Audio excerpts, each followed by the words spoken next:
O cemitério de Sucre chama bastante atenção pela sua imponência, pela arborização, o paisagismo e pelo cuidado que eles têm com cada detalhe. Outra coisa que chama bastante atenção também são as pessoas que ficam aqui logo na entrada do corredor central, cobrando para fazerem orações pela alma dos que já se foram. Para nós, o que parecia muito estranho aparentava ser bem comum aos olhos dos moradores locais. Para eles, essas pessoas podem auxiliar as almas dos que já se foram a conquistar seu lugar no paraíso. Já na entrada, todos também se encantam com o belo paisagismo e criptas enormes. São túmulos zelados e bem cuidados há séculos. A arquitetura presente em toda a cidade está também em cada jazido, cada detalhe, em cada lembrança. Um lugar onde o presente e o passado se encontram. Não é à toa que o cemitério de Sucre é um dos pontos mais visitados da cidade e do país. Aqui no cemitério predominam os jazidos e gavetas. A gente vai mostrar um pouquinho para vocês que são construções lindíssimas e cada uma dessas casinhas, desses jazidos, abrigam uma família. Então dentro deles tem dezenas de gavetas, né, com túmulos. É um mais bonito do que o outro, gente. Olhando aqui, tem alguns túmulos no chão, mas são bem poucos, a maioria é de jazidos e gavetas mesmo, né? Que é o cemitério vertical e é separado por partes. Nós estamos chegando aqui em uma parte que é só para os ninhos, que são, né, enterrados, só as crianças.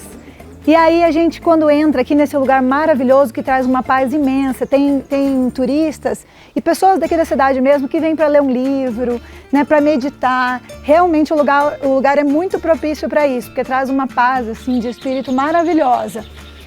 Aqui nesse lado onde nós estamos, como eu estava falando, são enterrados, né, nessas gavetas aqui, só crianças. Aí a gente vai lendo as histórias, a maioria delas que eu dei uma olhada aqui, são crianças que nasceram, né, e morreram no mesmo dia ou pouco tempo depois. E aí é tão bonitinho, olha, por exemplo, esse aqui, né, de 11 de abril de 2017, a gente acha às vezes que só tem, pelo cemitério ter essa característica arquitetônica, antiga e tal, que só tem túmulos bem antigos, mas não. Isso aqui até surpreendeu a gente, porque logo na entrada são os mais antigos, né? E aqui então até a data de hoje, são enterradas pessoas aqui no cemitério. E esse aqui emociona muito, porque a gente olha, as criancinhas e os pais deixam todos os objetos, né? E mensagens para os seus hijos que se fueron. Então é um passeio emocionante, nós vamos continuar rodando por aqui mostrando para vocês.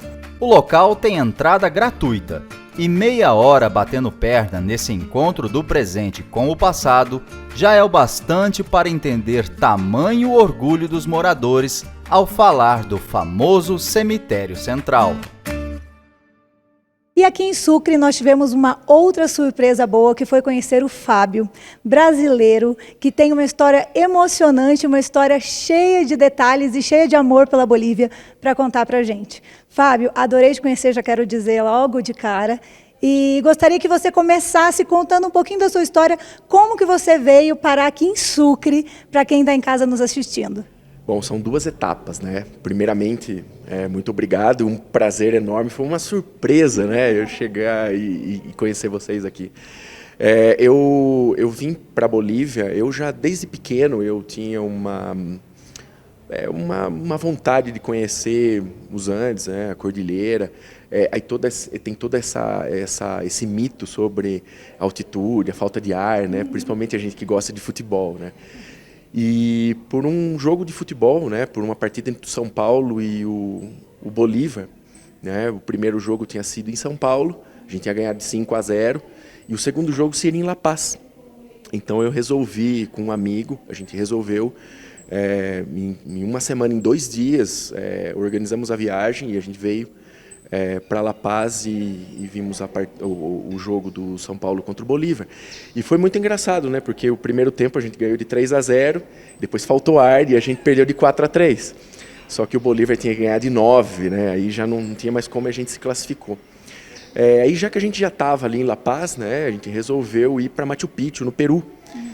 E só que aí meu amigo teve que voltar porque tinha compromissos e eu já não tinha mais nenhum compromisso. E acabei ficando como 3 meses no Peru.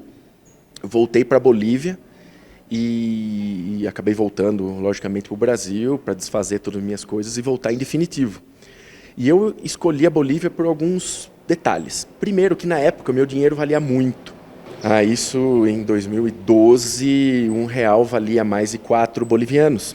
Então eu com R$1.000 eu tinha 4.000 bolivianos, mas eu tinha um pouco mais de R$1.000, então eu tinha muito dinheiro só com a relação do câmbio. O que acontece é que alguns valores que eu vi aqui na Bolívia que me cativaram. As casas são o que são, as pessoas são o que são, os carros são o que são,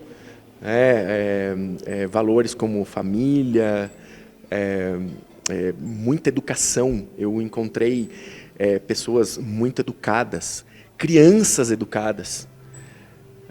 Quando eu vi a forma como as mães tratavam seus filhos, eu falei, não, o que é isso? Onde eu estou? E a gente escuta falar tão mal da Bolívia, e eu vi que aqui, em realidade, é um lugar perfeito, porque é uma sociedade educada, com valores e de verdade, real. E no próximo bloco... No Brasil a gente paga caro por comida orgânica, né? Aqui não, aqui as coisas são naturalmente orgânicas.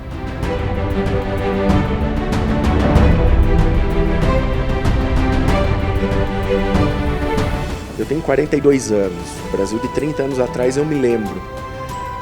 Digamos que é como o Brasil de 30, 40 anos atrás, com internet e TV a cabo.